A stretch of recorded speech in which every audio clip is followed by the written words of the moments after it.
नमस्कार। आकाशवाणी कटक आंचलिक संवाद पढ़ुछंती सत्यव्रत बेहुरा। मुख्यमंत्री मोहन चरण माझी आज पूर्वाह्न ओडिशा कृषि और वैषयिक विश्वविद्यालयर कृषि शिक्षा सदन ठारे 5टी विभागर नूतन भाव मनोनीत 964 जन प्रार्थी को नियुक्तिपत्र प्रदान करेंगे। पूर्त विभागर 563, जलसंपद विभागर 62, पंचायतीराज और पानीय जल विभागर 117, गृह निर्माण और नगर उन्नयन विभागर 204 एवं खाद्य जोगाण और खाउटी कल्याण विभागर 18 जन नवनियुक्त को नियुक्तिपत्र प्रदान कराजिबो। डायरिया संक्रमण सुरक्षा निमंते आज राज्य में डायरिया निराकरण अभियान आरंभ होउछि। राज्य स्वास्थ्य और परिवार कल्याण विभाग पक्षरु आरंभ होइतिबा अभियान आसंता मास 31 तारिख पर्यंत चलिबो। अभियान में लोकमानंकु सचेतन कराजिबा सह विशुद्ध पानीय जल व्यवहार एवं स्वच्छता उपरे स्वतंत्र ध्यान दियाजिबो। जाजपुर जिले में स्वास्थ्य और परिवार कल्याण मंत्री मुकेश महालिंग राज्यस्तरीय वरिष्ठ अधिकारी और केंद्रीय टीम झाड़ाबांती स्थितिर निरीक्षण करिसेंति। संपुक्त टीम गुड़िक जाजपुर और केन्दुझर जिला आनंदपुर सब डिविजन प्रभावित अंचल गस्त करथिले। मंत्री श्री महालिंग बड़चणा, धर्मशाला, मधुबन और जाजपुर रोडर गोष्ठी स्वास्थ्य केन्द्र समेत जिला मुख्य चिकित्सालय रोगीमानक स्वास्थ्यावस्था संपर्क में पचारि बुझिथिले। परे एक समीक्षा बैठक में प्रतिषेधमूलक पदक्षेपगुड़िक व्यापक करने निमंते निष्पत्ति नियाଯାଇଛି। स्वास्थ्य सेवा विभागर स्वतंत्र शासन सचिव जाजपुर जिले में झाड़ाबांती स्थिति में सुधार आसिथिबा कहिसेंति।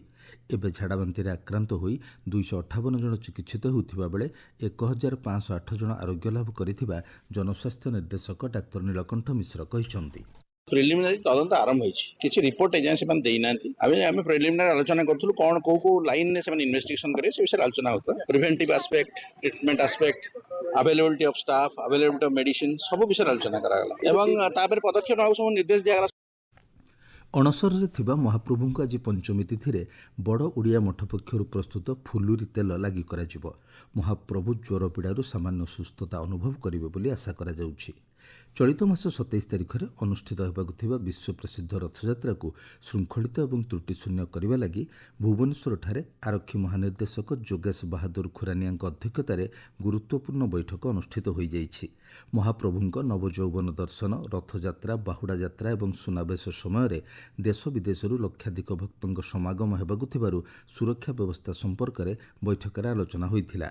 प्रथम थर पर टाउन थाना समन्वित नियंत्रण कक्ष स्थापन सह उत्तरा छकरू पुरी पर्यंत कैमेरा व्यवस्था करने को निर्देश दिया जाइथिबा पुलिस महानिर्देशक कहिसेंति। आज रथ यात्रा आमर 5th रिव्यू मीटिंग होइतिला। सेतरे SP Puri, IG central range और हेडक्वार्टर समस्त सीनियर ऑफिसर माने उपस्थित थिले। विस्तृत आलोचना करा जाइछि। हमर जो पुलिस बंदोबस्त करिवार अछि सेटा फाइनल हे जाइछि। विभिन्न एजेंसी रा सेतरे जो इन्वॉल्वमेंट रहिबो सेटा भी हमें ठीक करी सारी छु। प्रथम तर हमें integrated command and control centre town PS रे स्थापित करिबो। अपनरा उत्तरा छकरू आरंभ करी के पुरी पर्यंत पूरा एरिया सीसीटीवी सर्वेलेंस। इस्कन पक्षर असमय महाप्रभु स्नान यात्रा करने नहीं गजपति महाराजा इस्कन परिचालना कमिटी अध्यक्ष को पत्र लिखिंट।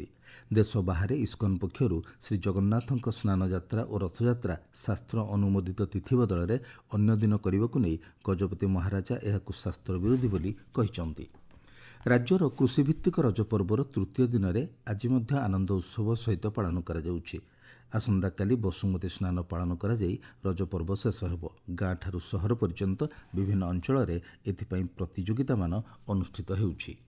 भद्रक जिला केशवपुर स्थित श्री जगन्नाथ मंदिर सम्मुख में केन्द्र सरकार 11 वर्ष और राज्य सरकार 1 वर्ष पूर्ति उपलक्षे विकसित भारत कार्यक्रम अनुष्ठित हो जाइछि। सांसद अभिमन्यु सेठी और विधायक सीतांशु शेखर महापात्र प्रमुख कार्यक्रम में जोगदे उभय केन्द्र और राज्य सरकार विभिन्न जनकल्याणकारी योजना उपरे आलोचना करथिले। मालकानगिरी जिला परिषद सम्मिलनी कक्ष में मत्स्य और प्राणी संपद विभाग मंत्री गोकुलानंद मल्लिक अध्यक्षतार जिलास्तरीय ओडिशा भिजन 2036 और 2047 विकसित ओडिशा पाई विकसित जिला परामर्श कर्मशाला अनुष्ठित हो जाइछि। उत्तराखंड में आयोजित जातीय कराटे प्रतियोगितार ओडिशा को 8टी स्वर्ण, 13टी रौप्य और 15टी कांस्य पदक मिली। गतकाली उद्यापनी दिवस में ओडिशा प्रतियोगी प्रदर्शन उच्चकोटीर रही।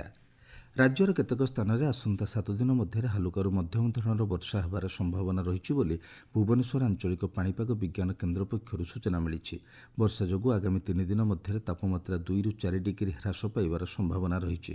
ପ୍ରବଳ ବର୍ଷା ହେବା ନେଇ ସୁନ୍ଦରଗଡ଼, କେନ୍ଦୁଝର, ଝାରସୁଗୁଡ଼ା, ବରଗଡ଼, ମୟୂରଭଞ୍ଜ ଏବଂ ବାଲେଶ୍ୱରକୁ ସତର୍କ ସୂଚନା ଜାରି କରାଯାଇଛି।